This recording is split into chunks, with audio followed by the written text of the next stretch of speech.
This is Nancy Jo Morris on the Transgender Day of Remembrance 2015, November 20.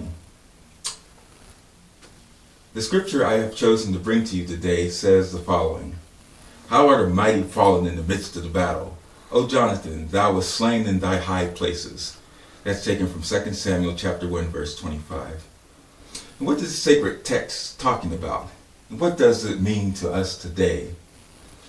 The Jonathan mentioned above was a very close friend of the biblical King David of the Old Testament.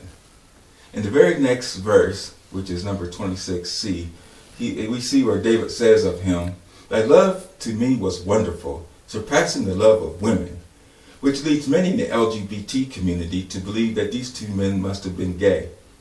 Whatever the case, at this point, now David's dear friend was cut down in the day of battle. But what does this have to do with trans issues? All of us sitting here must acknowledge something very serious today.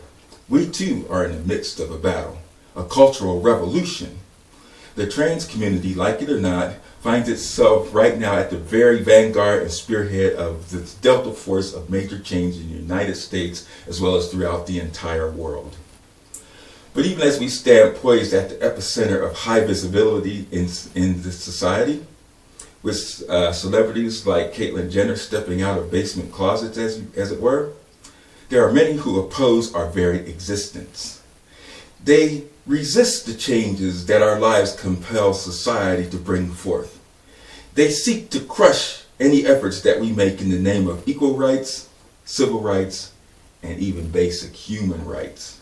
In short, some out there hate us and they want us gone.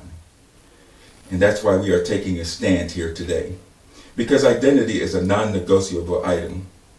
No one else out there is asked to compromise who they are, but the trans community is routinely harassed over that which should be non-negotiable. Many in our community on a daily basis have been rudely disrespected, just vilely ridiculed, heinously discriminated against, viciously slandered, abused, raped, assaulted, and yes, even killed for doing their level best to be authentically who they truly are.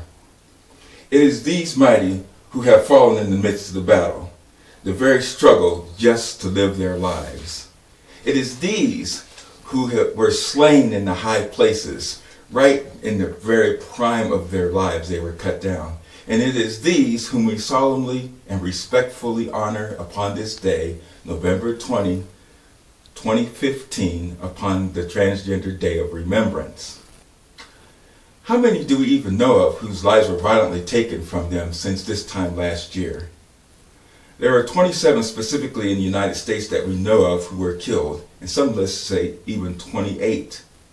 There are also 34 in Mexico, 15 in Colombia, 118 in Brazil, 2 in Argentina, 1 in Ecuador, 1 in El Salvador, 2 in Cuba, 1 in Canada, 1 in Spain, 1 in the United Kingdom, 1 in Austria, 2 in Italy, 3 in Turkey, 1 in Guyana, 6 in India, 7 in Pakistan, 1 in the former Soviet state of Georgia, and 1 in Japan.